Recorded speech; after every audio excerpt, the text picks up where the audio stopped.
One day after returning to the practice field, it looks like Christian McCaffrey will make his season debut Sunday in Tampa. Head coach Kyle Shanahan told KNBR Radio late Thursday that he expects the 2023 Offensive Player of the Year to return to game action. Now, McCaffrey has missed the entire season so far while dealing with Achilles tendonitis in both legs, but it's official, he's back.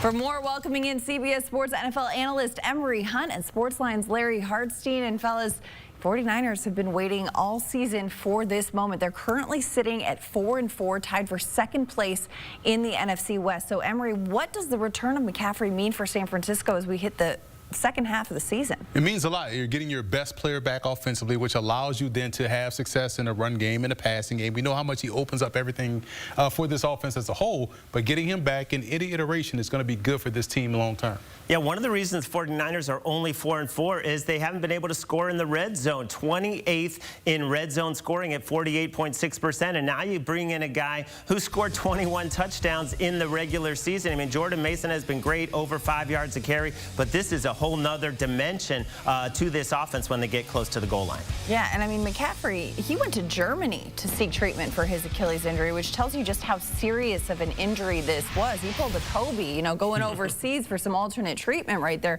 Larry, what do you expect his workload to be, especially in his first game back? Well, the way that Kyle Shanahan phrased it, I expect to get him out there. Doesn't sound like we're going to see 25 touches right away. I think maybe 8 to 10 touches, especially in the red zone. Maybe a couple of passes out of the backfield, but I don't think they're going to rush him into a heavy workload. Totally agree, because you don't have the benefit or the luxury of having preseason right now like you would back in August or whatnot. But so you don't want to rush him back right away. You don't want to give him a full workload.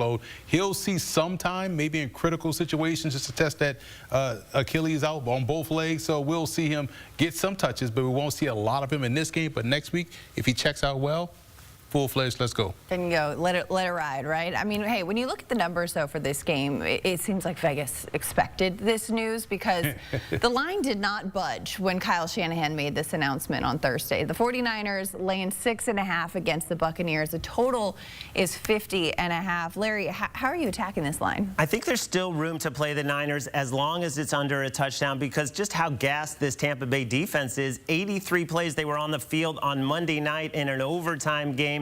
They've been a bad defense all year, but especially the last 5 weeks, giving up 27 or more points, 30+ in 3 of those games. I think they're going to give up 30 or more to the 49ers, who also have Deebo Samuel, who also have Juwan Jennings back. So this is going to be a loaded 49ers offense. I laid the points. And what San Francisco does really well is test your discipline on both sides of the ball. You got to be physical versus the run. You got to do all those things right mentally. And you talked about them playing that long game. That's going to be a challenge for them. And this is a situation with how they lost to Kansas City. They're going to let this one loss become 2. I'm going to leave these points with San Francisco as well. San Francisco going against Tampa Bay team that's lost 3 in a row. We'll see how they fare with the return of Run CMC. Emory Hunt and Larry Hartstein, thanks so much for the insight.